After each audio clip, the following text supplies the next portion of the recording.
Welcome back to the Weekend Warrior Show Recap Podcast. TyJon Charlie here, sitting down with a couple friends, Alex Girard and Kyle Holliday, escape rope extraordinaire, right? You're from the band Escape Rope. I know it's hard to keep track of all the bands Alex is in, but you guys have seem to be putting stuff out pretty regularly and pretty hard, and that's good going at it. So you guys just had an EP come out? Yeah, it was the end of October. We released 5 songs, and we actually released all of them as singles beforehand, and then we just grouped them all as like a waterfall style release. And I think that's the way to do it nowadays. But. And then we might space it out a little more next time, but we were just messing around with that idea. Yeah, and then everything's an experiment always. That's kind of my attitude to all this. Exactly. Always, but I can be a real nerd going over some of the data, looking at your daily plays and stuff. It looked like after the third one, you get a little bit less engagement. You know, you always want to keep that momentum going. It's hard to keep people interested and active. Yeah, and I think after 3, we got a little fatigue, and I don't know, space it out a little more, maybe do a little less. You know, hold a little bit back for the album. Yeah. But, exactly. Yeah. I think that's generally a good attitude to have. Although I find myself on the other end of that quite often, where I'm just trying to do too much. I've been playing a lot of solo show. I always play solo shows, but I have like different levels. So like I'll do like just plug and play into my little Bose speaker, or I got like a one-man band version of that where I do like the foot percussion and but still plug and play. And then I have the pedal board, just acoustic, and then I have like 3 different levels of one-man band. And often when I'm doing the top tier of the one-man band, I'm thinking maybe less is more. Maybe next time I don't have to carry all this gear. Yeah, that's part of it. I feel you, yeah. Carrying all the stuff, and then also just like, you know, when sometimes you're in that pocket and it's great to have all the toys, but, you know, you're not going to be like that every night, you know? So it's like sometimes it's nice to be able to sit back. I mean, right now I kind of base that more on what the venue is, you know, or do they need do they need a full rock band sound? Probably not in a lot of places. And then like some places very small that I play, so you know, I keep it real light. But there's definitely those nights where I'm like, I should definitely do less. And with the podcast, like you saw me setting all this stuff up, and you know, I could probably just do a phone and not even do a separate audio, but part of the fun sometimes is getting into more the stuff weeds. to use too. Yeah. So you can mix it. Yeah, but like in the same regard, do you need to do that to the extent? No, but it's what else are you gonna do? You know, right before we came over here, I just had 4 microphone stands and 4 XLR cables delivered to me. Nice. That I'm gonna use to set up my practice room to be a bit more, you know, a bit more mic'd. Have drum mics up. Have my bass direct in, guitar mic'd. Because before we just hung one condenser up in the ceiling, and it works. Like we'll listen to practice. It's not great, but for our purposes, it's good. It's good to. I mean, even just throwing a phone up is good. Yeah. You know, just to hear. I mean, again, it's not like you're saying, not the highest quality. You're not gonna like release it necessarily, but it's good as it's like I always equate it to, I don't know how into sports you all are, but you know, back when I played in high school, I played football. You watch film, you know, it's good. It's good to watch that. Yeah, we'll do that with our lives. Yeah. Sometimes to like go over like that part was a little. Because that part was great. Yeah. We should clip that. But because then you can go back through and be like, okay, well, next time we hit that part harder. Right. Or like, and it just gives you more ideas creatively. Like, oh, I could have done that. You know, sometimes you have that kind of epiphany, which is nice. But I do think it's a very valuable tool that I very much underutilized for the first 10 years of being a musician. Yeah, I still am bad at listening back to stuff. Like I know I need to cut some of our stuff up to listen to it, and a lot of times too, it's like we get together about every week, and sometimes we'll be running the same stuff. I think it was really the last time we got together in practice that we ran like 3 songs we've never played before. Like as far as everyone kind of getting all the way through most of the parts, because they're very new.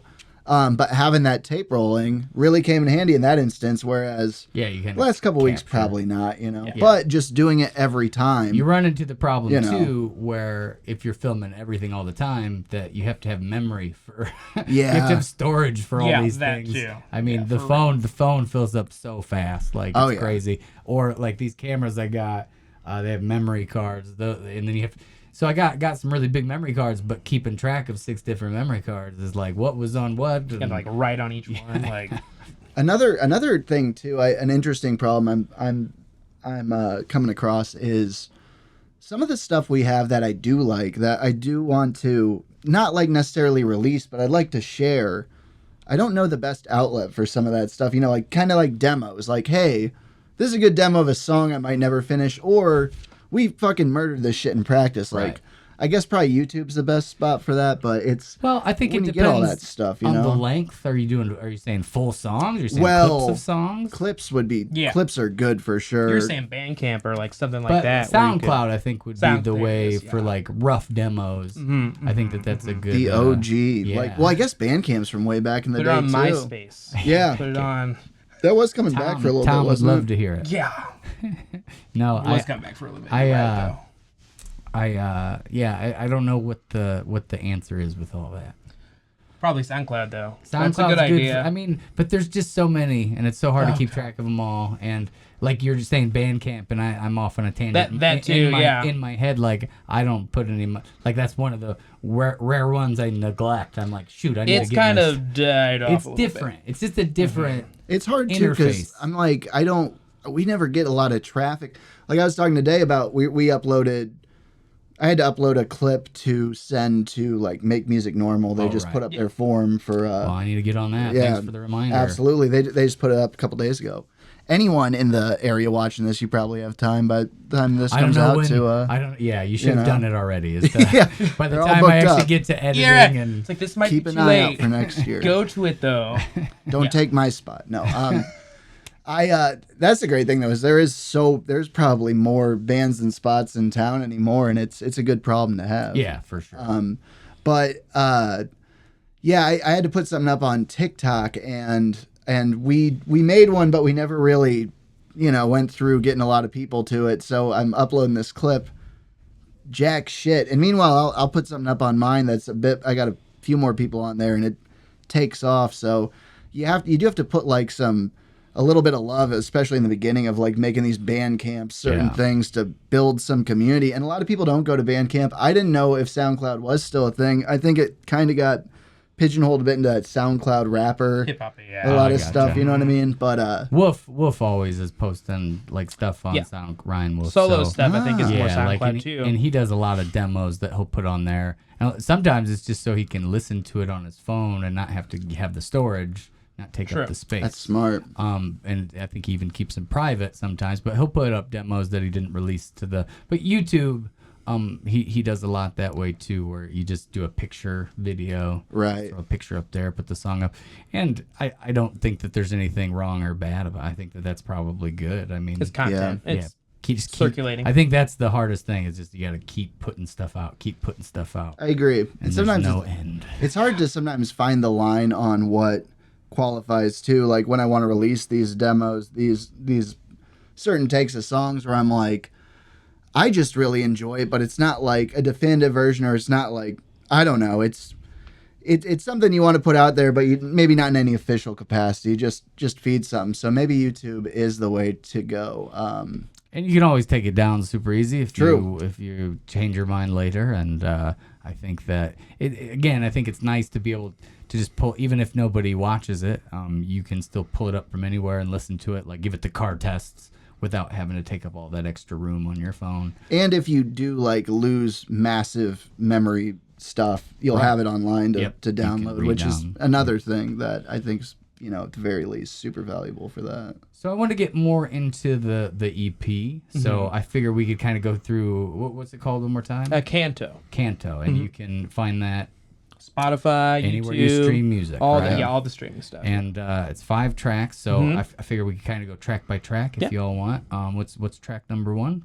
Cerulean is I think the first one. The one I just listened. I listed that, and then the one after. That's all I was able to get to so far. And I'm actually going to pull up my lyrics so we can talk about that. Really get deep into Because it. as a vocalist, it's very interesting how you can write a song. We should probably but then you mention- internalize it so much, you're like, what were the words? We should probably mention that you're the singer. Yes, I'm the singer, Yes. but and guitar player. and guitar as well. player. Yeah. You guys write the songs together. yes, and then Damien Hernandez is bass. Right. He and was then- on here once before too. Yes, So. and then Mike McKenna. So he's the only one I'm missing. So next time Alex comes Have him on. come on for his other band, for Absolutely. Formidable Foe. Oh, Have them come on I've here. heard of them forever. Yeah. So. Yeah. I'd say they'd be good to get on here too. A little bit of backstory too. Me and Kyle met at the Coliseum working back in the day. Motinger Sports Arena, Yeah. whatever Yeah, it's called now. Whatever. U.S.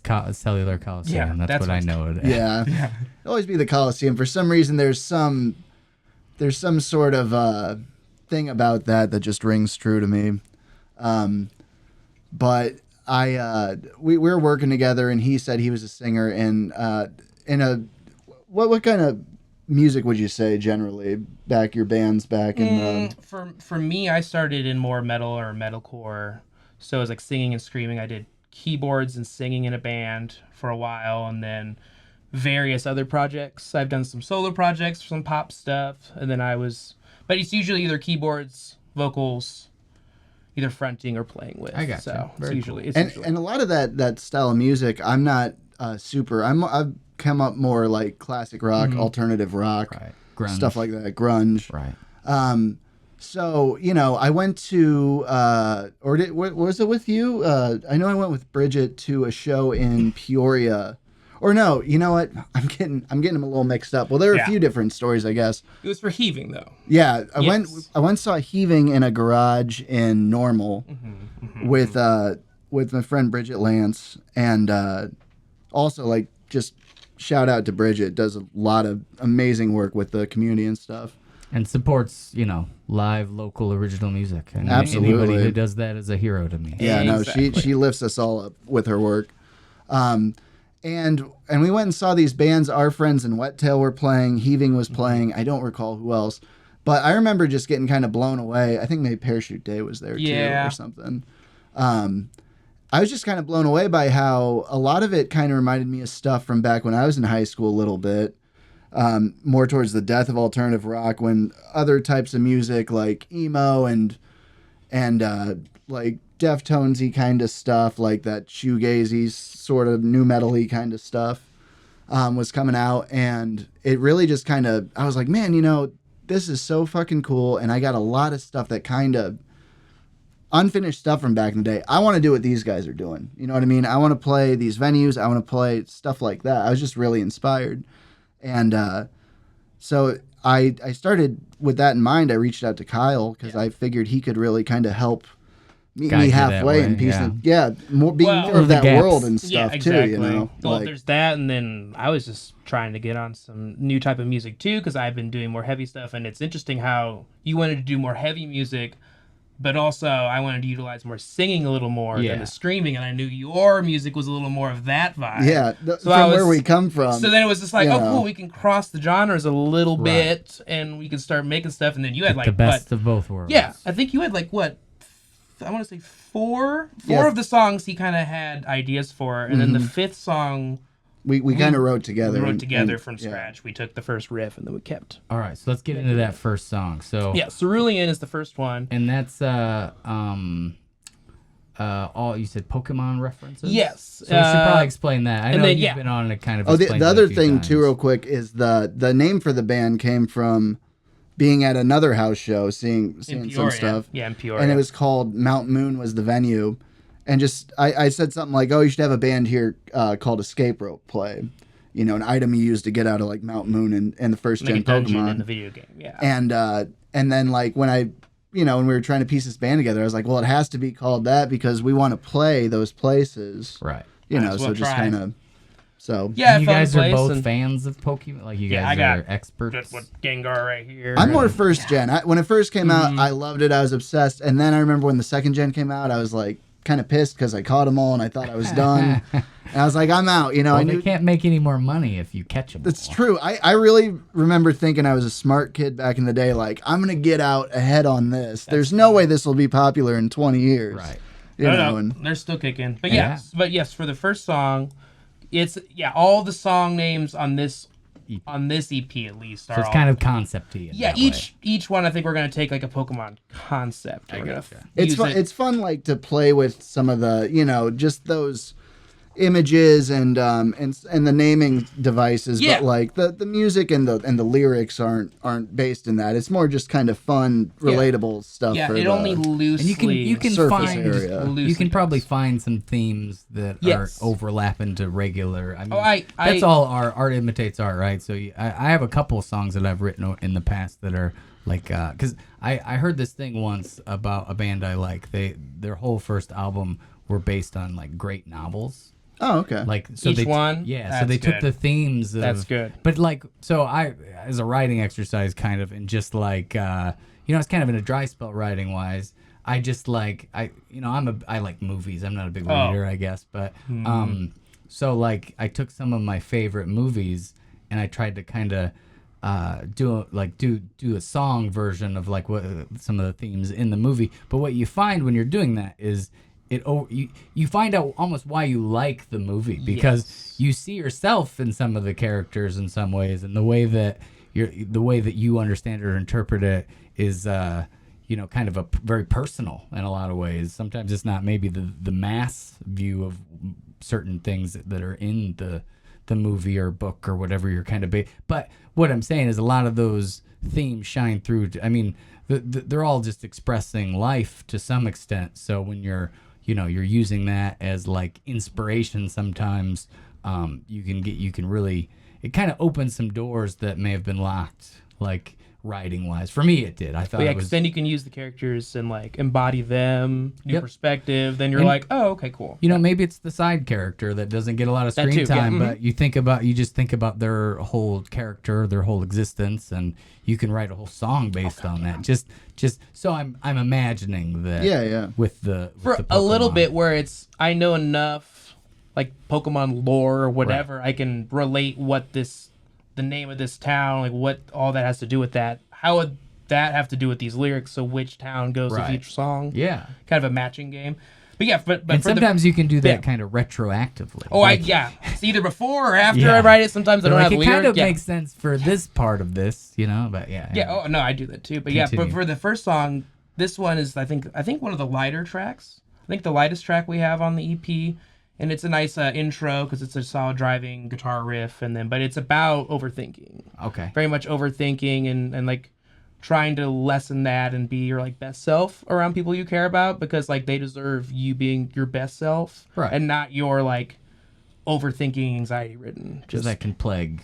Yes, and like there's I think that ties into like social anxiety and all of that, and yeah. especially in like the music scene, I know a lot of people have a lot of mental health issues. I mean, I so think it's very much I like think it's all over. I think it's every walk of life. It seems in like general, yeah. as the technology and we progress Yeah. into the future, the way everything's going.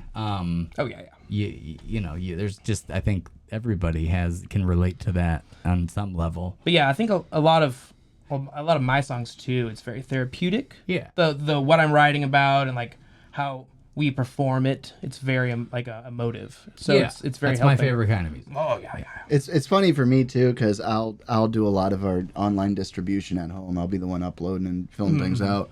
So like in the moment, I remember even when you wrote like some of the lyrics, you kind of show them to me beforehand, but not like really In context. Yeah, so I'd read them and I'd be like, okay, and I wouldn't even have really the meter because Right. before he even does any takes, and then when he'd be recording them, I'd still kind of not have the context because I'd have my speakers down, headphones off. I'd kind of more just make sure he's not clipping and stuff, just Yeah. demos, Yeah. And then finally after we upload everything, playing them, you're also not super tuned in or it's drowned out. But when I'm uploading, syncing lyrics or writing them out online, I remember then I can start hearing them and I'm like, man, these are really good. You're Like, like, it's oh, really, I'm like, man, okay. it's good stuff. Like it's funny. Some of it I didn't even hear until a little later, and it just really speaks to me in that way too. I think it's a really inspirational, upbeat kind of driving song for sure. Yeah, because I for me as a lyricist, I like making people think about stuff. Yeah. Where like you read it and you're like, that makes me think about stuff and helps people or whatever. But like I very much want people to like think about it. Yeah, And be I like, think that's part of the fun. Oh, It's yeah. like, at least for me, I'm sure everybody's a little bit different, but when I write songs, I'm definitely, a lot of stuff I've been internalizing for a long period of time, and then it kind of feels like it just comes out of me all at once, and it's like an expression, and it's just like trying to get to the bottom of all the confusion and madness that is life. Exactly. And then once it's out of you, you're kind of, it's cathartic. You know? Oh, You yeah. get that, No, like, being in a band has always been very cathartic. well, performing, I performing think, in general is very Yes. much, very, I mean, I live for that. You Yeah. know, like I was talking to my last podcast guest. I don't do it for the fame, that's for sure. Oh, no. Well, I mean, Or the joke is I'm very. If I was doing it for the fame, I should have given up a long time ago. Oh, yeah. Because Oh, no, it's not about any sort of success. It's a compulsion to some extent. Yeah. Like It's I an can't- artistic compulsion. Yeah, I can't not do it. But and performing, I've went. Obviously the pandemic, you had a little bit of time Yeah. of not performing. But like I'm used to like 2, 3, in the summertime it could be up to 5 times a week, and it's like you take that away, and it's like I don't even know what to do with myself. I will say, even during the pandemic, I was like, I lived by myself, so I was part of it, but part of what got me through the beginning stages until we all kind of settled into whatever the new normal was for a while, I was just live streaming, playing music every day. I got a 'cause, whole album of the Yeah. live streaming stuff. Yeah. you know, it just like gave you it gives you your sense of community, your place in the world, and even in those really crazy times, you're able to kind of lean on that to get you through to. But it's you know? it's not the real stuff. Like it's the what do they give heroin addicts after to get them off of the heroin? I can't remember. I can't. Oh, but yeah. But- Narcan? No. What is it? That might be one of them. Methadone. There it is. It's a methadone. It's not the real It's not stuff. the real stuff. That's how I felt with the streaming. Is like Yeah, it did provide something, but it wasn't. To me, it wasn't like It's not the live in person, yeah. like and exchange that first thing. year Mhm. back, I mean, there was nothing like those performances because people were so hungry for live music that it was just like every show, people were just so appreciative to be there and to, you're there. Like they were almost surprised that they would even have some live music sometimes. And, they hadn't seen anything like that in a long time. So it was You're like, right, though. those were some really fun shows with really like good positive energy that, being 2024, I think we've kind of gotten to the other side of that, maybe to some, like people are back to just being kind of used to it, but Yeah. it was A little bit, yeah. It was a nice jump from, I feel like people are doing more band stuff, though. I feel like more bands are being created now. yeah. Faster, because Yeah. it's just like suddenly there's just band, and all these house shows going around town. There's Yeah. been 3, That's 4 yeah. I think, very good, solid house show venues. yeah.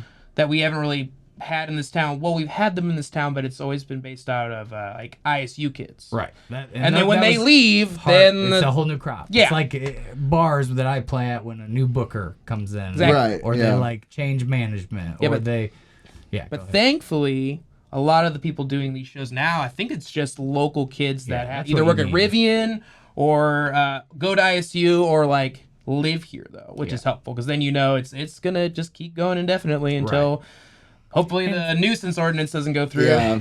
And Right.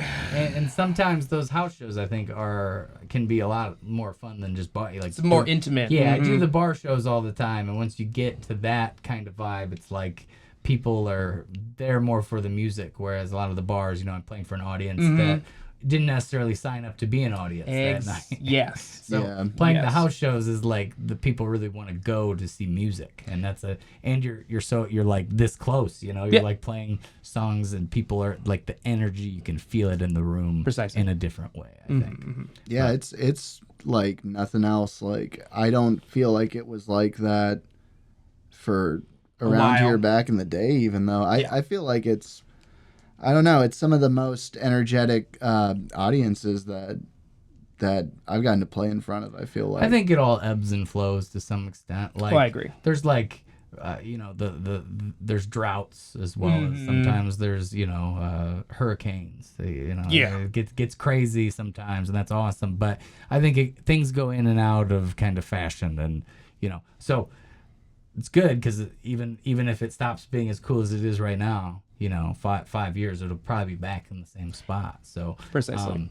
but it is nice to have somebody a little bit old, not the college kids in charge of all of them. Yeah, because- even if they're a little bit older than that range, but they're not tied to going to school here, and that's not why they're then booking. 4 years. Yeah, brand 4 new years, boop, they're Yeah. gone. That's happened a lot. in this town. So this song, what inspired this song? Cerulean, for me, well, it's just definitely like the self-contemplation of the whole thing, and just being like, okay, like is this how it is? Is what does it need to be? But and then for me, yeah, it's very much just overthinking. That's like What the whole is theme there of the any song. specific part of the song that you wanted to go over the actual lyrics for? Yeah, let me just. While you're looking that up too, I'll say that the riff I came up with. A lot of these riffs are really old that I just kind of, I'd show Kyle and he'd come up with something like that. And I think this was even an old demo I had already recorded that I had somewhere. I pulled up for him, and he wrote to that demo, and that ended up becoming the structure. Oh, nice. Nothing was changed around. We just sent it to Mike and Damien, and they put their parts to it, and it's still how we play it today. I think maybe we actually extended the beginning just a little bit. We did the beginning guitar riff by itself with no one. And just a couple of bars, and that's it. Yeah. But besides that, yeah, you're right. I wrote that in like 2012 when I was in a band called Chase the Giant, and it was a cover band I was in right before No Robot started, or maybe it was 2013. And we were doing covers, and they wanted to, do some originals. So I was the only one really writing them. I wrote that one, and it just never went anywhere. So I had it for 13 years before we started, working on it. And then we're just like, oh, cool, yum, yum, yum. It's nice to find a place for some of those riffs sometimes, for those songs sometimes. I just had one that, so I wrote the guitar part probably around the same time you're saying. And I wrote a whole nother song kind of recently, kind of not interesting on guitar, but it was just like a chord progression I liked, It wasn't anything fancy. And then, put it to the wayside. And one night that riff that I was playing, 10, 20 years ago or whatever it was, popped in my head. And I'm like, I wonder if I just kind of mash these together. Right. And it just, when that happens, it's so nice because it's like, my music, that music I like, that riff I love, that I still play to this day, I finally found a place for. It's like how they say you have your whole life to write your first album. Well, like if you didn't use some of those songs back in the day, you still got them. Yeah. And I mean the Dusty Lemon songs, I did that with some of those too. Yeah. It's like, I got to start writing more songs to put in the can because they're almost. You're running out of old ones that you just haven't. That's a good problem to have, though. I have a problem that I'm like always worried that I'm not gonna get, because I have a lot of songs that I've only either recorded live or are just not recorded anywhere, and then it's like I want to see those to full expression, to full like the big studio sound, and it's just like. There's never enough time for anything. Yeah, or who's going to bankroll this? Yeah, well, that's part of it, right? Where am I going to go to record this? Yeah. All right, so you got the lyrics pulled up here. Yeah, I'll go through a part of this, but it's the second verse. It says, "But what if I get caught in an overthinking onslaught? Could it have been all for naught? Need to stop reading into things. Instead, harmonious revival, melodious reprisal." Consciousness remains idle, keeping calm as I sing. Nice. So it's very much like, let's see. It's very much the overthinking, wondering if all the stuff I've been doing kind is of music being the outlet. Is that what I'm and at the very end, that? it's like harmonious revival, melodious reprisal. So the singing keeps me calm and focused. Yeah. So it's like, and then the chorus is just thankful for a chance to be the me that they were meant to see. There you go. So and I find, singing is my they're best self. You, right. They're seeing you that in that light as you're singing this song even. It's a little meta, just a little bit. Apparently, but yes, it's very much like it speaks to the whole catharsis of the whole thing. Oh yeah. And that one was that your first single you released then, or was that? No, but that's the first track on the album. And it's what we normally start our shows off with. It just got a nice kind of. It starts with guitar and just kind of kicks in. It also doesn't. It's a lighter song too, so it goes a little hard, but it's not like hardcore metal because it's more pop. Yeah, it's more pop punk indie. Kind of. I think that's a good way to start a show anyway, just because you don't want to just like go. At least for me, depends on the show too, and the band's on the show. If you're playing a 30-minute set, then what I'm saying does not apply. But if you're playing a longer set, I'm not gonna start with like the hardest hitters You're right right. away. I'm gonna try to get myself slowly ease into Because getting used to the room, getting used to the audience, getting used to my voice that night. All those things kind of. it is a good song for that. It's a good warm up for us. And if you have somebody Yeah. doing sound, I do feel like it's probably a little bit easier for them to dial in maybe that song, get a good bass before it gets crazy. Because then You're it's like, I don't know. Because then the second song on the EP is the second song we play, which is let's just get into it. Viridian. Oh, segue. Yeah. Viridian. But yes, let me pull that up. They But yes. mash up So, good together too. What? How'd you come up with this one? Was this a similar? This process? one, most of this song I actually I- had written before, and then I added to it, and I filled out the song. I got you. I had the riff. I think I came up with it like maybe a year prior to us, like maybe like 2022, 2023 maybe. I called it like horse manipulator or something. I wanted to come Which up is a with cowboy. Yeah. I was trying to think of. And it's actually, I remember when you showed me what Chat GPT was, and I was talking about trying to come up with words. Right. You were talking about using that to throw some ideas Yeah. and come away with stuff. I like it for like social media posts. That- any sort of copy you have. It gives to you good write. starting That'd points be too. good. I'm Jumping off terrible with points. that Yes, stuff yes, too. yes, yes, yes. Yeah. It's not a copy and paste. No, yeah, no, situation. exactly. But it's like you throw a few ideas in there, and it might give you some more ideas to go Sometimes I'll use it if I'm looking for a rhyme and I don't want to go to like Rhymes.com. or Yeah. whatever, yeah. with. Well, because I was remember I like had like imagery in mind or something, and I think I was like something about a cowboy like set like whatever prompts you can give it, and it gave me something. But I didn't end up like doing much. I ended up just playing it for Kyle, I guess, at some point when I was going through demos. Yep, because you had a demo of most of the song. We wrote the end as a band. There's a heavier part at the end of the song. Is this year the second or the third one we recorded? The first song we talked about, Cerulean, was also either the second or third. It's third. That was Lavender the third. was the first. So this would be the second song we did. Yes. gotcha. Yes. Yeah. And yeah, I played it for Kyle, and then he had his stuff. He came up with it, and a lot of it is at that point. If I already have a demo, I'll just play it for him.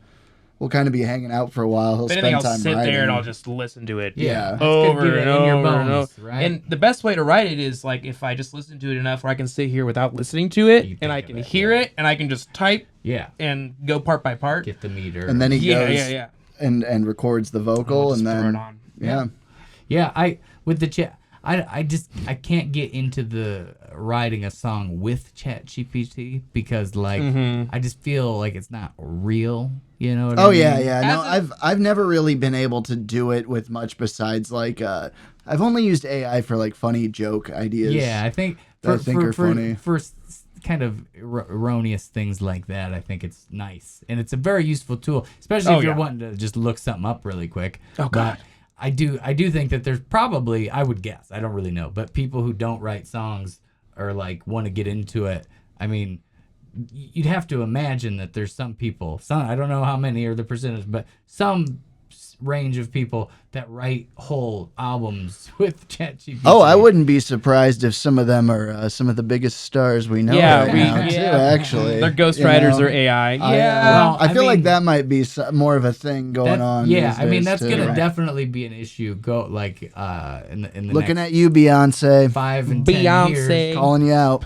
But there's probably artists that are just as like into it as we are, like playing live and stuff. And, just I would guess. I don't have. I mean, it's crazy. it's so easy to do. Yeah. I think it's not quite there. I mean, I think it's like you were saying. Still, even with the social media post, I have to, look at it, make it my own a little bit. Right. So it's very formulaic. A lot of the social media stuff is. And I do feel like that the prompts with that though are really important because if you give it a more elaborate, specific prompt, you could probably get something a little less generic. Oh But- God, yeah.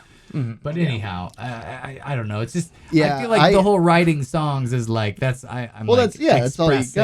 got, right. It's my art, so it's like I can't get behind it. I don't think there's anything wrong with it, but I'm with you. I used to think I didn't even realize people punched in when they recorded Oh, for the right. longest time. I thought you had to do everything in one take, and then take. I saw some like I think it was like a YouTube Metallica video. They're punching in. I'm like, wait, you can do that? That seems like cheating to me. But if you I need to do that good now. enough, That's funny. If you get good enough that you can, like, because you think that way when you first start, you just do everything in one take. Yeah. And I think that makes you better in the I agree. long run. Well, if you have to do it in one take when you're playing it live, you Right, might as well right, do it right. in one take But when then, you're recording. Yeah. it's just a matter of weighing those tools. I agree. AI is not, it's not the best a for that perfect stuff. problem solver. It's a tool to To help start yeah. and then go on from there. And punching in is damn near necessary anymore, especially for guitar solos. Holy shit. Oh, yeah. Just auto punch me, just put it on repeat. Give Yeah, me that's like what you were 20 doing for one of the tracks. Yeah. I remember you were just like, I'm just going to record this 7 times. We'll I think find the that best one. A And we're lot gonna- of the time, Yeah. I think a lot of the time that depends on too how much you've played it live. Because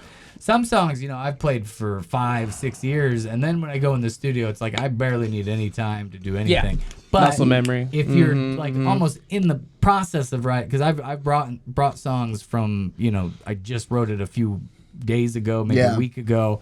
I get in the studio because it's like I feel like I got to get this like going. So you're kind of almost writing it as you're recording it, and that you'd have to do you'd have to punch it. Yeah, There's no no, way to same do with that. the leads too. Right. Like we just I'll just be like, I'm still figuring out. I think I know what I want to do here. I'll just. But if the ideas aren't all the way sussed out, like there's no, you're not gonna nail it in one take. More than likely, I'm sure it's happened, but yes. But for Viridian though, you're all good. We're just talking about all things, guys. yeah. Well, that's the point of the podcast. Well, yeah. But since you're here, we should talk about your.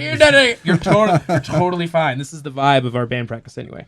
But this song's definitely.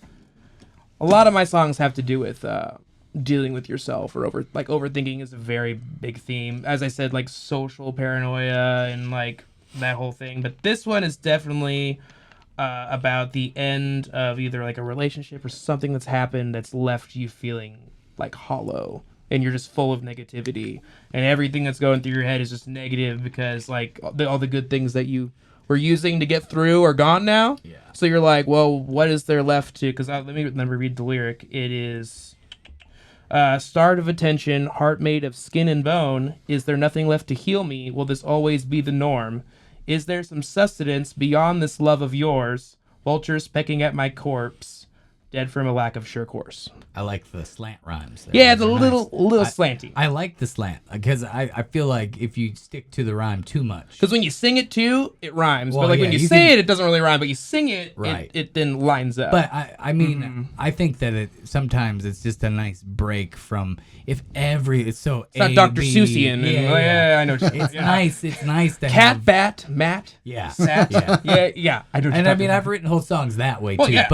But it's like you can get to some different wording and different, more interesting ways of saying things. I think if storytelling too. Yeah. You can get a little. but you can get to the core of it a little bit quicker sometimes. And then too. this song, as we said, he had the whole song written, and then when we practiced it live, we wanted to right. put a heavy part at the end, like a little more of a chuggy metal hardcore part, and we kind of just, I think, we based it off the last riff in the song. We're like, well, what if you used it and you did these chords, and then now you do it again, but Paul muted, and it just kind of came together. Yeah, and I think I laid that down because on the demo is cut off. I think I added that in because it wasn't as much of a copy and paste job or something. And then we never finished it. We just, played it like that live, went in the studio.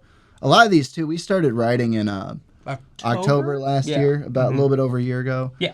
And then we didn't even practice with the other guys until January.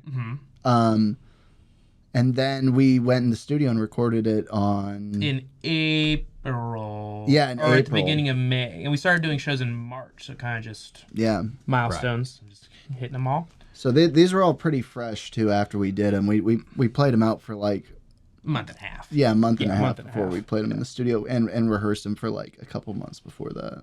preparation is key. It's good to get your reps in. That's A nice for sure. balance of that and keeping it fresh too. So that it's not like when you go in the studio, you still kind of have that like lively energy to it. It's not just like Well, like really, you're saying at the end where you kind of added this whole part, like, and I don't know, things like that when you're doing it in real time, there's a little bit of magic, I feel Yeah, like. because then you're like, oh, what if we did this Right. thing? And then when you're getting not much resistance, like it just is coming and going, like it just, you get there and you didn't even know where you were going to start I feel like those moments are like Oh, yeah. super special. I remember on Cerulean too, when we were recording that with Mark, he suggested like a dropout during this one section where I do these like pinch harmonics. Yeah, and it's just me and then him do the pitch harmonics and me singing, and he's like, "What if you guys dropped out for this part?" Yeah, just and now we play that live every part, every time. Every time, yeah. Mm-hmm. It's awesome. Yeah. So are we? And then the third song, Third we will track, go alright. back. And then this is the third track on the album is the first song we released. Yeah, I like to refer to this kind of as our like thesis statement. Yeah, this song was. You know what I mean? When we got together, this was, I think, this is the first one we started working demoed. on. Yes. It was It was called At Luis because he recorded it at his friend Luis's house. That was Yeah. the demo name, and we're like, we're gonna change that. But that's what my brain was like. I have to go work on the lyrics for At Luis. and I think that was back in It's like funny sometimes when you don't go back and correct them. Like, Yeah. you just call it the same thing for so long. Yeah, that you're like, I have this one song that's called DJ Scribbles. Yeah. And, Yeah. I was doing this video for it was like a audition to be in some Battle of the Bands thing, and I played this song, and my bass player he was the one who was recording it, and at the end I was like, I don't know what to call this song, and he said that as a joke. Yeah, we yeah. just started calling it that. Nice. And then that's what it became. So it's actually a really not great Dane Cook joke. Oh, That really? was based funny. on. Oh God, Dane Cook. But anyway, it's just like I won't think of it that way ever. I always have a different because I didn't even know he was joking to some extent. I was just like, yeah, sure, that sounds good. You're perfect. Because I just needed something. sometimes too, you got the working title and then you'll name it something different for the album, but you'll still put it on the set list as Yeah, you yeah. know whatever because that's what you know it is. You Right. know. I think what was it, our drummer for a while? He's like, you said the name of the song, but I don't know what that is because I don't know the name to song Yeah, we'll be like, relation. all right. He's like, I know what it sounds like. I don't know the name. Yeah. Like Mike, count So it that's- off, Lavender, and he's like, Which one is that? which one is that? So it's like, yeah, but yes, the third song was Lavender, and it's definitely, I think, the lightest of the five because it's very much more. I feel like I've heard this one before you sent me these tracks. Yes, because that was the. I probably sent you the demo to that, maybe. Mm-hmm. Yeah, I and think a it's while very ago. much more a. Maybe when Damien was here. Actually, that might have been right. Actually, yeah, we probably had that out. Well, no, we wasn't probably had out. mixes back. Yeah, I think you just had that was some all the rough way back mixes. in May. Yeah, it's been. Well, that 2024's been a long you know, it's been a long year. Oh, That name is familiar. So I Yes, must but have heard that this one, the theme of it is basically you're laying with a loved one and you're asking them to help you through the evening because you're having bad thoughts I gotcha. in general. And I think it's also like, let me pull up lyrics.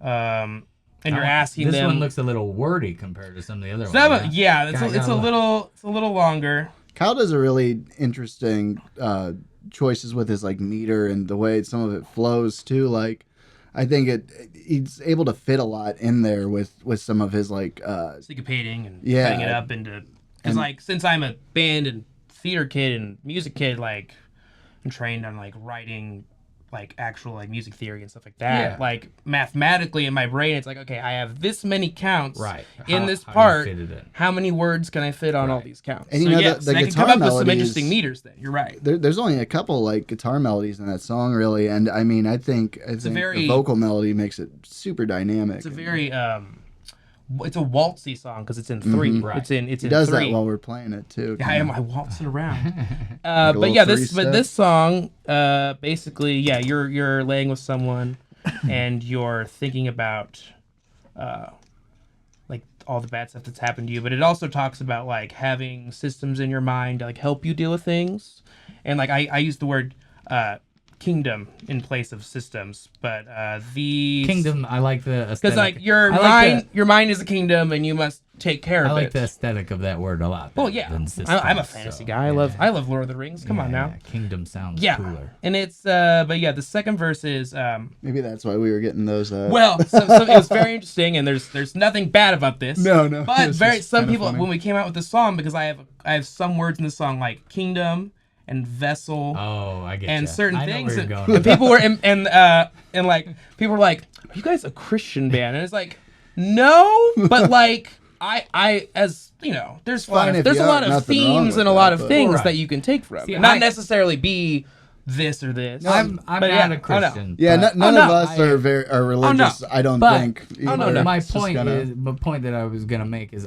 there's actually some bands that are Christian that I actually really like. There's this band called Need to Breathe. Interesting. Okay. And I like bands that really ride the line where it's like, so in the same way that that could be interpreted, Yes. theirs are a little bit more the other way, but could be interpreted in a different way to me. Because I have a little more of a spiritual context with my lyrics and less of a religious context. Yeah, I feel you. But it's a little bit of the same lane, but this one's more of it's more of a lullaby. And the second verse, I'll just read this. It says, fractured yet whole, I am but a vessel for memories that replay in me, reacting to stimulus of sudden foes, defending myself from the constant woe. Please reach down your hand and save me from sinking so low. Nice. So it's like describing like how memories affect us and what we go through and like how we react to things because of what's happened to us. And it's about talking to a loved one and saying like, help me, like I'm dealing with all of this. So like, and then it's just like asking like, how am I even deserving of this love that you're giving me? So it's a very emotional song. Very Sounds like it. a lot. We're an emo band. I think Right. most of these songs are gonna be a little emotional, but that's the most I want to say sing-songy of the five. That one is. Yeah, I think You know, it like is. It's the one like it's important in a lot of the ways that, like I said, it's like it's the first one that we finished, and also just like finishing it being like, man, we felt really good about it. We were like, this is awesome. This is something. Sending it to the other guys, them buying in, sending it to other people. It just seemed to be like it kind of showed that it was gonna work. Like whatever. Here's the demo idea, and the people were like, this sounds pretty nice. We're like, we recorded this in 2 hours with this, and we're like, okay, nice. So it's kind of that thing I was talking about of the getting to the ending with the least resistance. It just kind of flows into a song quickly, and that's how you almost know it's like one of your better ones. Almost if you're not. Sometimes when you write a song, you're fighting it almost like you're like every line, like you're just like beating yourself up about, and you're like, there's these couple lines that I need to change these. I need these to be, say something maybe slightly different, or not be as cliche, or there's a million different. So when you get one of it truly is a gift where it's like, here's the song that is given. Who knows how you got it, but Well, it's also interesting because you had the guitar riff, and then I wrote the vocal melody line, and we got the demo for that. And then, as we said, we give it to Damien and Mike, and I think Mike's even said, like, I'll listen to it 3 times, and I kind of can hear what I want to put over it. Yeah. So then, as you said, you're given a song where you're like, I can hear where I want to put stuff. And that also is just practice and being in bands and performing for so long. You have to have the know-how, the experience to be able to put yourself in that situation so that it can happen. Oh, yeah. But it definitely, no matter how much you do experientially, it doesn't always happen. Like I'll be writing songs sometimes, and it takes me 2 years to get it done, which is crazy. I mean, it's too long, but sometimes that's just how long it takes me to hunt for the right words to say what I'm trying to say. Exactly. Well, that's what was amazing with getting Kyle for this. I knew like if I wanted to, I knew I wasn't gonna ever be able to do any of this stuff myself, and I was like, what another great reason to start another band. Work with people I haven't before. Exactly. And with Kyle, like it was crazy how quick he was able to like these songs. Like these would be like in a night where we'd pick one. Like I'd be like, here's the idea, and it'd take a couple hours of him sitting down writing, and then another couple of him like recording it.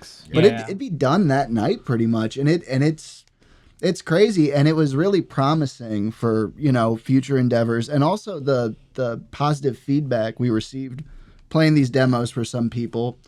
We were getting offered like gigs before we ever practiced. Yeah, they were like, oh, do you want to come play in March? We're like, we've played. Yeah, we practiced twice together. Hopefully, like, sure. But I don't know. It's one of those things that just instantly you just were like, this is. That's kind of the best. It's very humbling. Feeling. It's very humbling to just for all 4 of us, because considering we've all been in various genres of bands too, and are active and busy. Yeah, and we're also all actively doing music, but like to all come together and play this genre, especially for I know all 3 of you. Well, Damien's been some heavier bands, I think, but I know that you and Mike haven't done Me and Mike are more of the heavy rock, because like rock can get heavy too, but like in a different way. I'm not sure what other bands he's played in besides Formidable Foe, but Formidable Foe I always kind of joked as being like and Flaccid to being like a sister band of No Robot. They're kind of similar, jammy rock. The psych rock thing is very apparent in both those bands. So we both come of that world, and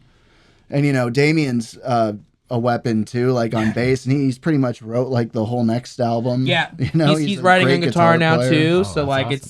It's there's a song where I think we're gonna have them switch on stage, so Damien could jump up there and play guitar but yeah, and it's very open environment as a band to give ideas, either melody wise or like part wise. It's like at the end of Viridian, we just were like, let's try this. Yeah, and it's very good. But yeah, okay, so we have 2 songs left. Yep, 2 songs. I think, and then these last 2 are the most recent 2 that we released. Yeah. So we released Cinnabar, which is the 4th track. I came up with. I should have been asking you the Pokemon references. It's okay. Right. It's okay. They're all all towns. That's in Pokemon Red and Blue. Like in the first Game Boy games, the town names. These are all town names. I was gonna say I thought they were maybe different references, but we could go over all of them. But it sounds like that. But like simpler. Yeah. But also like technically all the town names are all either colors or gemstones. So like it's just kind of like they're just normal words, but in a different context, they could just be not Pokemon themed. But and the EP is named after like the first region. Yeah. So we were kind of thinking, because it's always like these problems you have sometimes of naming stuff of images, like easy stuff we can just kind of use. It also takes the stress out of the naming process. Just focus more on the music. Yeah, and the lyrics and the music are more of the bass, and the naming is just, I don't know, it's a device. It's a cataloging almost, more than it's like yeah, exactly. I mean, sometimes you get a cool title with stuff, but most of the time it's just like, this is the song that I do this.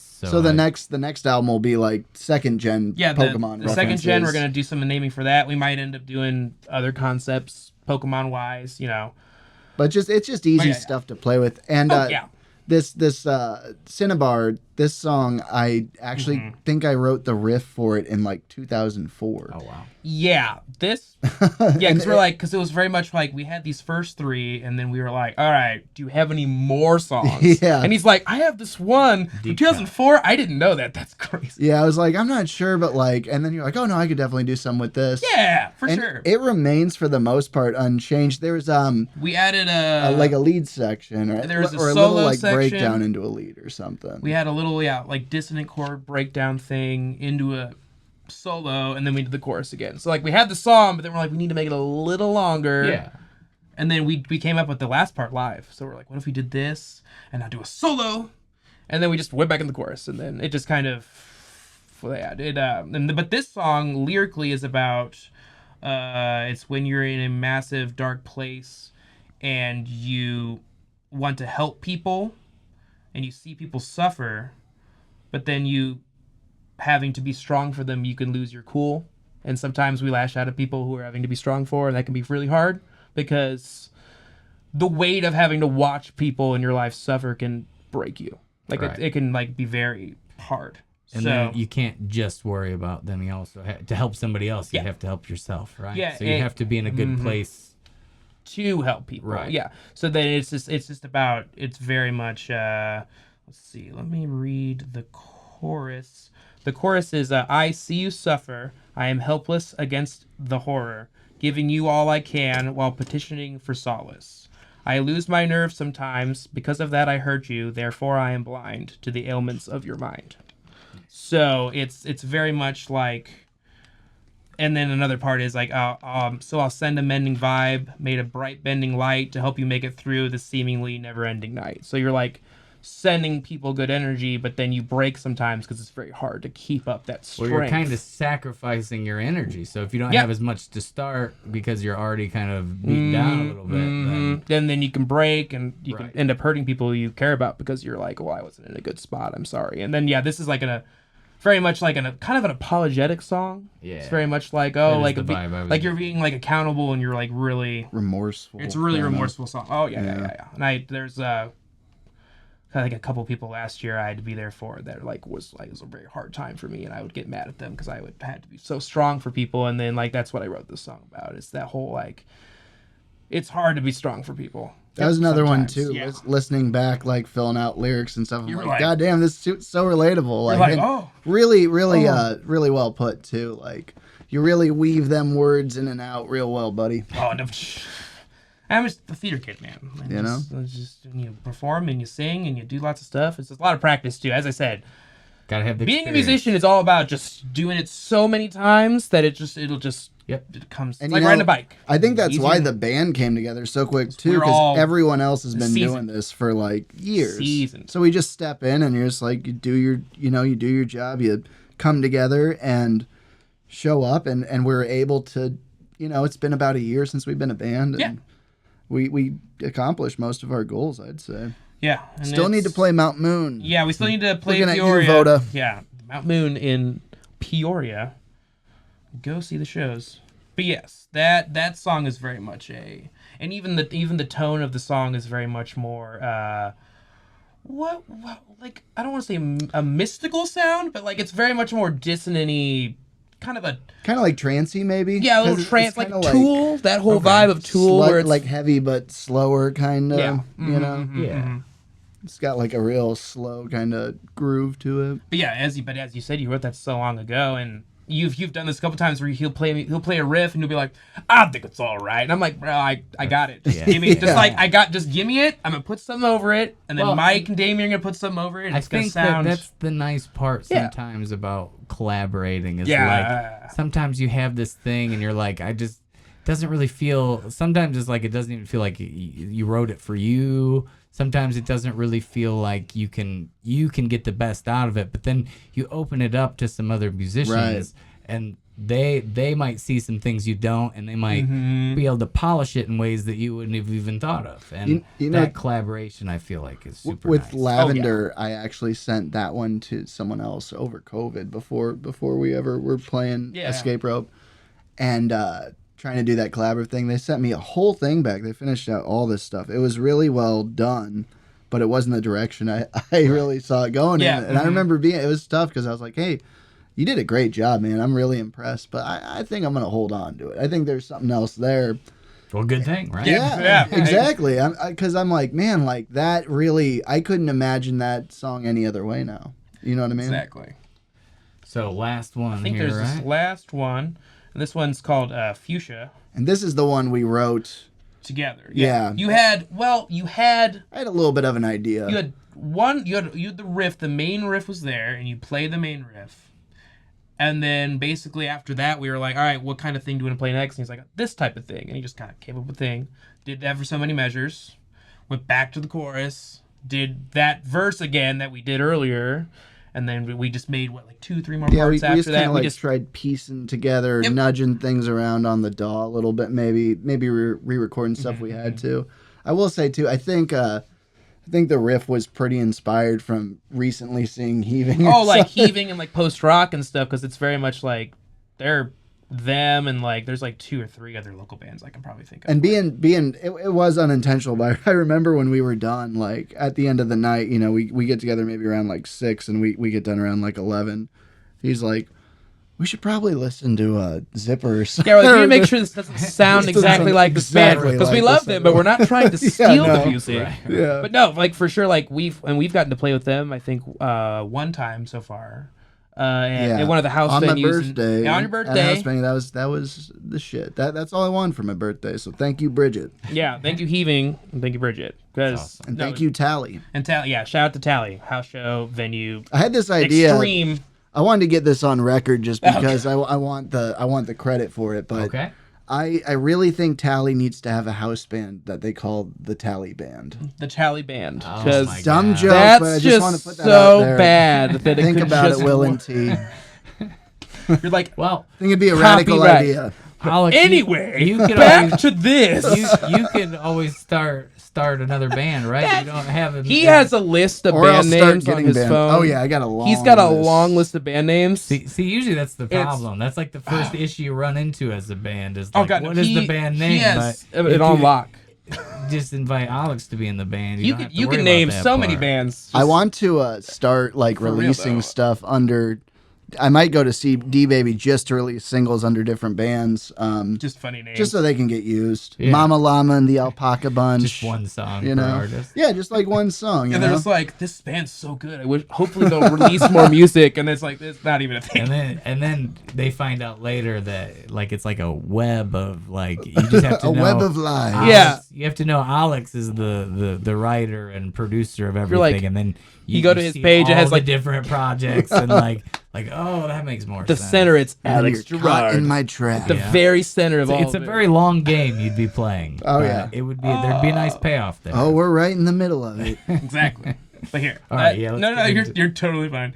But yes, the Fuchsia is very much about, as I said, like the social paranoia of going out in public. And especially for me as a musician, being somewhat introverted and somewhat socially anxious to a degree, navigating being out in public and talking to people in general, and like having to sometimes find relations when there's little because you want to form the community as either being in the band or not being in the band. And it's also about basically like claiming your spot in like your like the place you're happy. So like for me it's the music scene, so it's just like, hey, like we've all done what we need to do to be here to feel better by listening to this music. So like the lyric would be so like no retention for ill-minded intention, working without sparing a moment for myself to claim my space in this hollowed place of chaotic elated release. And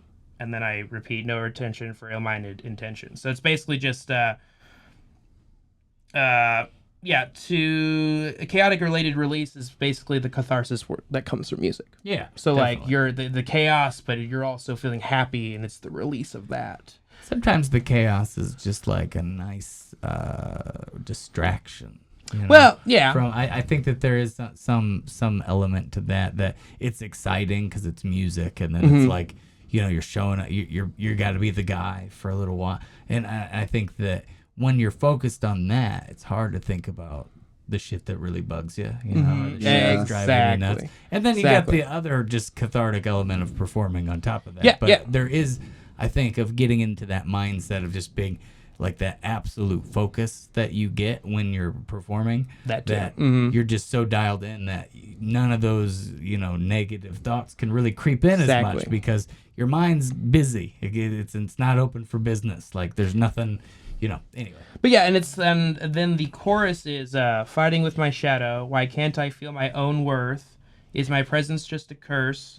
Delusional ghosts clinging to my bones. And that has to do with just kind of fighting the internal, the internal dialogue sometimes that we have, like when we're out in the public and we're being witness to people and everything, and you're like your voice, you're like the thoughts in your head are saying all this bad stuff is happening, or like things aren't good. Feel like a spectator. To some and then you're like, oh, but then it's also, that's the vibe I got from one. Oh of the yeah. lines is being a spectator. I feel like that a lot when I'm out. But it's like you turn into. I'm just watching people. I'm not really interacting. Yeah. Because I'm the same in a lot of ways. Yeah, I mean, I'm not. You're social, but it's. I'm not social. Like you can, but it can be a lot. I have to really try. Yeah. And I think a lot of people I don't really know. Some people I know definitely have that gene where they're just, you know, extroverted. Like they're happiest when they're. Even my girlfriend Laura Lynn, I think she has that to some extent. Happy when you're out in a group of people, which I like conversations like small conversations, or even just being by myself. I feel like I'm, you know, not to say I've never had fun in that other environment, but to be, you know, there is an element of being a musician that you can't just clam up and not talk to anybody. You have to make a connection sometimes, not just with the music. It's part of the job. You got to go talk to people. You got to, I mean, because that's how you get back there again. That's how you get people coming back again. You're making a connection with people that is outside the music a little bit, and that really solidifies that. And sometimes that gives context to the music. So exactly. If you're hanging out with somebody and they get your vibe a little bit better, sometimes I feel like that makes the songs like fit more. Yes. I think there is an element to that, but it definitely, there's a lot of things in music that aren't the most fun. There's all the social media stuff. That's not why we got into it, right? No. Not to be Loading posting. in, loading out. Yeah, right. carrying the gear. Yes, The fun part is the playing part, but there is Yeah. this whole other, and you can be a musician and not do this stuff. That's great. Oh, but yeah. to do it professionally, you have to do some things that maybe aren't your favoritist things. I agree, A lot and of I think hurry I up think and that is wait. a lot of what this song is about. It's about talking about what you're going through, either while you're out in public in general. I think it just speaks to a lot of social anxiety, but from my context, it's about Well, and that's just your context. the because music you're a scene musician, so in general. Yeah, you're- and also it's a lot of music scene like show goers. I feel like experience a lot of that too, where they're like, I've been working all the time, and now I'm here to claim my spot here because now this is my safe space. Right. And I've worked real hard outside of this Your show. it's your and now, kingdom. yeah, and now I've come here. Yeah, and then because it's the joke is the music scene's a secret society and we're all part of it. Right. And not a lot of people know about it until you're part of it, and it's interesting because people are like, wait, there's shows every weekend? I'm like, there's literally 4 shows in this town alone every weekend. You could somewhere. You'll find one. There's you'll find probably it. way more than that. Yeah, if you yeah, take into account all the different venues. Yeah, the and genres stuff. too. Yeah. Pop. If you and- count the secret The society. secret. Yeah. Maybe I'll invite you guys to one of those meetings sometime. Well, I'm waiting for my invitation. Yeah. So We'll send you the mask in the mail. It's a matching mask. It's a good time. It's a real eyes wide Oh, shut. yeah, jeez. all right. Well, I think we covered the EP. Yeah. Excited that that's out. I'm assuming you're pumped and you're already on to the next one. Yeah. Absolutely. Still right, and got shows coming up. Yep, and we have one on Friday in Springfield, and I don't think we that have will be in the past. That'll be Yeah. in the past, By the but time this is November out. exactly. 22nd. Yeah, we went and played Springfield on November 22nd. We which killed Buzz- it. It was Buzz great. Bomb? it was great. We're great. The Gin Mill actually. Right Okay, around I've the heard of that corner. place. Yeah, right on the corner. But yeah, we're playing there, and then right now I don't think we have anything else booked. But it's winter and Yeah. musicians and Everything playing slows in down winter. a little bit in the winter. It's like Yeah. yeah, we're like loading in gear and it's 30 outside. No, we're just not gonna play until it's warm. Well, it gives you time to write. Yeah, right? Yeah. exactly. We're finishing writing up the end of this year. Hopefully, do another EP Yeah. in the spring again. So Well, I'll try to have you back on then when that one comes Appreciate out. you, man. So, Absolutely. just tell people how to get a hold of you, how to find your music, Yep. all that stuff. I know it's pretty straightforward. Escape- Type Escape Rope into yeah, where you Escape Rope, stream, but- spelled ESCAPE. Rope. We've been called Escape Room before, so Yeah, it's we like get a lot of Escape Escape Rope. Room. I can see that. And it's Escape Rope Music on Instagram, and then I think it's just Escape Rope on Facebook and what And TikTok. What's the TikTok? I think Escape Rope Music on Is TikTok. on the TikTok as well. So. and then Alex will send me the links, and I'll put that all in the description, so you can just click on it. But Oh, yeah. you could just a lot of times probably type in Escape Rope Music to Google. Even I'm sure something might come up. Yeah, it should pop up. Either that or some Pokemon. Right. You'll have to, I guess sort, that is you'll have to double- sort through the Pokemon. That is the double negative bit. of doing. But yeah, no. but If you look it up on Spotify, yeah, it should be on there yeah, for sure. That's awesome. And then so individually, do you have pages that you want to promote, or are you guys good? I mean, I got the Dusty Lemons, No Robot, and I just joined Softku also. So, Yes. wow. And I got my Alex Girard music page if you want to check those out. I post all those things along with the Escape Rope stuff.